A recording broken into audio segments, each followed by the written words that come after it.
5 years ago, I spent $5,000 on a trash can Mac Pro. It was expensive, but it was the right move for me at the time.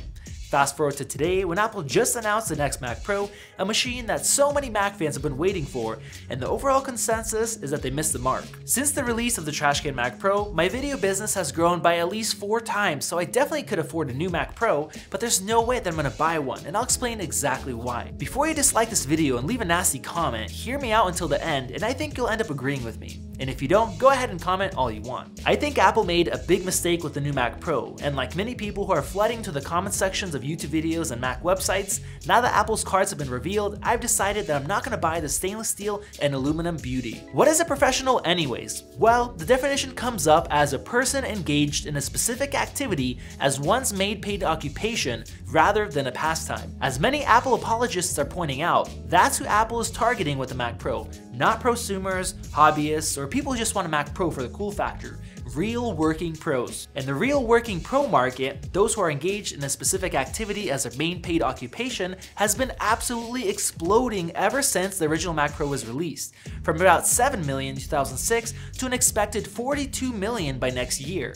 And a huge number of these working pros are creatives like web developers, photographers, videographers, graphics artists, animators, and yes, full-time YouTubers. So what is Apple doing to capture this new market that's in its prime time to invest in a solid computer that can be expanded long term?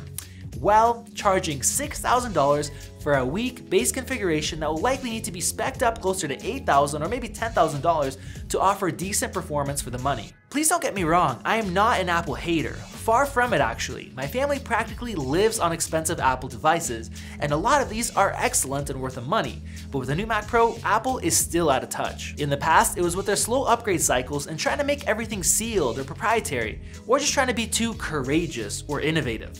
Can't innovate anymore, my ass.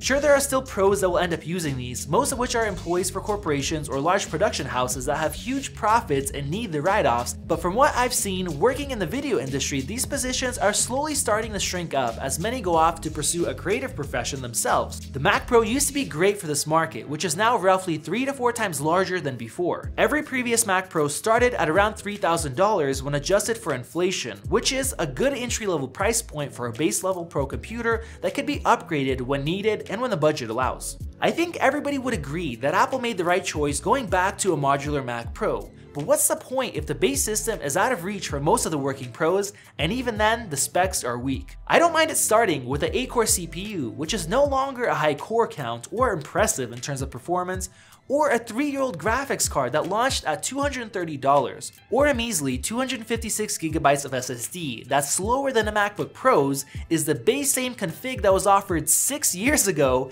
and is actually 4 times smaller than the iMac Pros. And I even don't mind 32GB of RAM, which is not bad in and of itself until you realize that those Xeons are designed to be used with 6-channel memory, and Apple is shipping it with 4. I completely understand the need to offer a $40,000 computer for large corporations, but why not also give lower budget working pros the chance to get in the door like they used to with every past Mac Pro? Well, for a few reasons. First off, they're going back to a modular system, which means they have less control on how much money they can make from you since you can upgrade the parts yourself, so they need to have a good profit from the very beginning. Second is the iMac Pro. When Apple admitted that the trash can was a failure in 2017, they promised a modular Mac in a few years, but announced the iMac Pro at the time being, which made it seem almost like a stopgap. Since Apple priced the Mac Pro at $6,000, it definitely seems like the Mac Pro is here to stay long term, and the only way to guarantee not cannibalizing this high-end all-in-one is by pricing the Mac Pro higher and with lower specs. You also have to keep in mind that Apple's profits have been going down recently, and to combat it, they're trying to compensate by raising the average sales price of their products. If Apple can raise the base price, they will, like the new Mac Minis,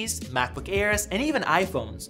For products that need to stay at an entry-level price, they keep it outdated, like the base 13-inch MacBook Pro, which still ships with faulty 2nd generation butterfly keys instead of being updated to the 4th revision, and dual-core processors where the whole industry has moved over to quad-core. Apple has been saying that the PC market is shrinking, and their trash can Mac Pro sales were single digits of their overall sales. Maybe that's because the trash can couldn't be upgraded, which forced people to look elsewhere, and many many of those that stuck around waiting are now outpriced from the new Mac Pro. With this price point, Apple is clearly targeting corporations and high-profit studios, but that market is much smaller than the millions of pros and also the Mac fans that have side hustles or just those that love and can afford a $3,000 desktop Mac.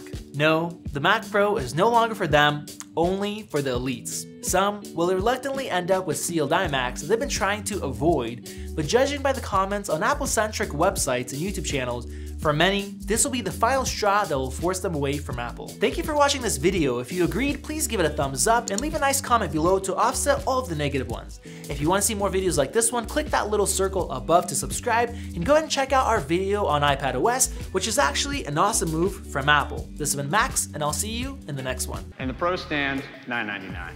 And like the Mac Pro, they'll all be available in the fall.